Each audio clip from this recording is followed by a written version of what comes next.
Hi friends, welcome back to my channel. ನಾನಿವತ್ತು ನಿಮಗೆ ಕಡಲೆಕಾಳು ಮತ್ತು ಬಟಾಣಿ ಮಿಕ್ಸ್ ಕಾಳು ನೆನಾಕಿ ಸಾಂಬಾರು ಮಾಡೋದು ಹೇಗೆ ಅಂತೇಳಿ ತೋರಿಸ್ಕೊಡ್ತೀನಿ. ಹಾಗೆ ಯಾರೆಲ್ಲ ನಾನು ವೀಡಿಯೋಸ್ ನೋಡ್ತಾ ಇದ್ದೀರಾ ದಯವಿಟ್ಟು ಸಬ್ಸ್ಕ್ರೈಬ್ ಮಾಡ್ಕೊಂಡು ನೋಡಿ. ಒಂದು ಮಿಕ್ಸಿ ಜಾರ್ನ ತೊಗೊಂಡು ಅದಕ್ಕೆ ಸ್ವಲ್ಪ ತೆಂಗಿನಕಾಯಿನ ಸೇರಿಸ್ಕೊಂಡಿದ್ದೀನಿ. ನಾನು ಚೂರು ಚೂರಾಗಿ ಕಟ್ ಮಾಡಿ ಹಾಕ್ಕೊಳ್ತಾ ಇದ್ದೀನಿ ತೆಂಗಿನಕಾಯಿ. ನೀವು ಬೇಕಿದ್ರೆ ತುರಿದು ಕೂಡ ಹಾಕ್ಕೋಬೋದು. ಹಾಗೆ ಒಂದು ಈರುಳ್ಳಿನೂ ಕೂಡ ಸೇರಿಸ್ಕೊತಾ ಇದ್ದೀನಿ.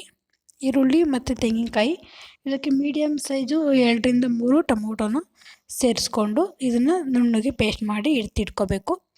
ನೋಡಿ, ನಾನು ಕಾಳು ಒಂದು ಓವರ್ ನೈಟ್ ನೆನೆಸಿಟ್ಕೊಂಡಿದ್ದೀನಿ. ಕಡಲೆಕಾಳು, ಬಟಾಣಿ, ಹಾಗೆ ತೊಗರಿಕಾಳು ಮತ್ತು ಹಸೆಂಡೆಕಾಳು 4 ಥರದ ಕಾಳನ್ನು ಕೂಡ ನಾವು ಓವರ್ ನೈಟು ನೆನೆಸಿ ಮಾರ್ನಿಂಗು ಸಾಂಬಾರು ಮಾಡ್ತಾ ಇರೋವಂಥದ್ದು. ಬನ್ನಿ ಈಗ ಸಾಂಬಾರು ಮಾಡೋದು ಹೇಗೆ ಅಂತೇಳಿ ತೋರಿಸ್ಕೊಡ್ತೀನಿ.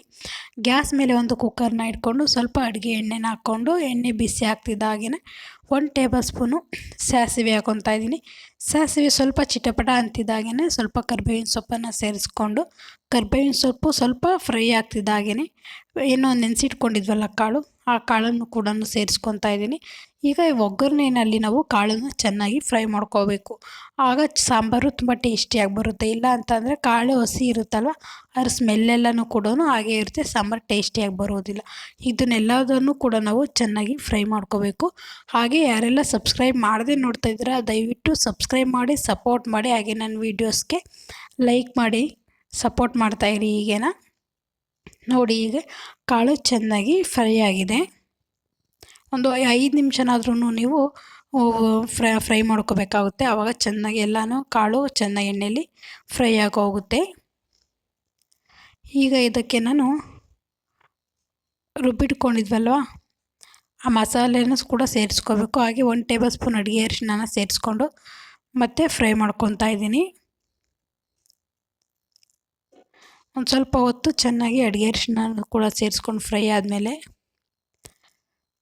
ನಾವೇನು ಒಂದು ತರಕಾರಿ ಹೆಚ್ಚಿಟ್ಕೊಂಡಿದ್ದೆ, ಕ್ಯಾರೆಟು ಹಾಗೆ ತೆಂಗಿನಕಾಯಿನ ನಾನು ಚೂರು ಮಾಡಿ ಹಾಕ್ಕೊತಾ ಇದ್ದೀನಿ. ಅದನ್ನು ಕೂಡ ಸೇರಿಸ್ಕೊತಾ ಇದ್ದೀನಿ. ತೆಂಗಿನಕಾಯಿ ಕಾಳು ಜೊತೆನ ತಿಂತಾಯಿದ್ರೆ ಇನ್ನೂ ತಿನ್ನಬೇಕು ಅಂತ ಅನಿಸುತ್ತೆ, ತುಂಬ ಟೇಸ್ಟಿಯಾಗಿ ಇರುತ್ತೆ. ಅದಕ್ಕೋಸ್ಕರ ಸೇರಿಸ್ಕೊತಾ ಇದ್ದೀನಿ. ತರಕಾರಿ ಕ್ಯಾರೆಟು ಮತ್ತು ತೆಂಗಿನಕಾಯಿನೂ ಸೇರಿಸ್ಕೊಂಡು ನೀವು ಇನ್ನೂ ಬೇಕು ಅಂತಂದರೆ ಎಕ್ಸ್ಟ್ರಾ ಬೇಕಾದ್ರೆ ಆ್ಯಡ್ ಮಾಡ್ಕೋಬೋದು. ಈಗ ರುಬ್ಬಿಟ್ಕೊಂಡಿರೋಂಥ ಮಸಾಲೆನ ಸೇರಿಸ್ಕೊತಾ ಇದ್ದೀನಿ. ಸೇರಿಸ್ಕೊಂಡು ಮತ್ತೆ ಮಿಕ್ಸಿ ಜಾರಿಗೆ ಸ್ವಲ್ಪ ನೀರನ್ನು ಹಾಕ್ಕೊಂಡು ಅದನ್ನು ಕೂಡ ಸ್ವಲ್ಪ ಸೇರಿಸ್ಕೊತೀನಿ. ಸೇರಿಸ್ಕೊಂಡು ಒಂದ್ಸರಿ ಎಲ್ಲನೂ ಕೂಡ ಮಿಕ್ಸ್ ಮಾಡ್ಕೊಳ್ಬೇಕು. ಒಂದ್ಸರಿ ಎಲ್ಲನೂ ಕೂಡ ಮಿಕ್ಸ್ ಮಾಡಿಕೊಳ್ರಿ.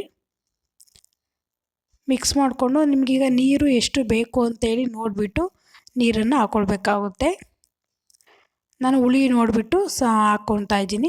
ಈಗ ರುಚಿಗೆ ತಕ್ಕಷ್ಟು ಉಪ್ಪನ್ನು ಕೂಡ ಸೇರಿಸ್ಕೊತಾ ಇದ್ದೀನಿ.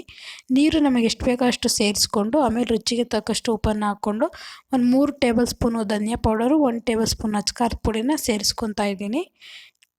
ಇದಕ್ಕೆ ಇಷ್ಟೂ ಕೂಡ ಸೇರಿಸ್ಕೊಂಡು ಸ್ವಲ್ಪ ಹೊತ್ತು ಅದೆಲ್ಲನೂ ಕೂಡ ನೆನ್ಕೊಂಡ್ಮೇಲೆ ಒಂದು 2 ಸರಿ ಸೌಟ್ ಆಡಿಸ್ಬಿಟ್ಟು ಮುಚ್ಚಿಬಿಡ್ಬೇಕು. ಲಿಡ್ ಕ್ಲೋಸ್ ಮಾಡಿ ಒಂದು 2 ವಿಸಿಲ್ ಕೂಗಿಸ್ಕೊಂಡ್ರೆ ಸಾಂಬಾರು ರೆಡಿಯಾಗಿ ಹೋಗುತ್ತೆ. ನಾನು ಇಷ್ಟು ಹುಳಿ ಸಾಕು ಅಂತ ಹೇಳಿ ಇಷ್ಟು ನೀರು ಮಾತ್ರ ಸೇರಿಸ್ಕೊಂಡು ಈಗ ಇದನ್ನು ಮುಚ್ಚಿ ಲಿಡ್ ಕ್ಲೋಸ್ ಮಾಡ್ತೀನಿ. ಲಿಡ್ ಕ್ಲೋಸ್ ಮಾಡಿ 2 ವಿಸಿಲ್ ಕೂಗಿದ್ರೆ ಸಾಂಬಾರು ರೆಡಿಯಾಗಿ ಹೋಗುತ್ತೆ. ನೀವು ಕೂಡ ಒಂದ್ಸರಿ ಟ್ರೈ ಮಾಡಿ ಸಾಂಬಾರು ಟೇಸ್ಟ್ ಹೇಗೆ ಬಂದಿತ್ತು ಅಂತ ತಿಳಿಸಿ ಕಮೆಂಟ್ ಮಾಡಿ. ಹಾಗೆ ಯಾರೆಲ್ಲ ನನ್ನ ವೀಡಿಯೋಸ್ ನೋಡ್ತಾ ಇದ್ದಾರೆ ಎಲ್ರಿಗೂ ಧನ್ಯವಾದಗಳು.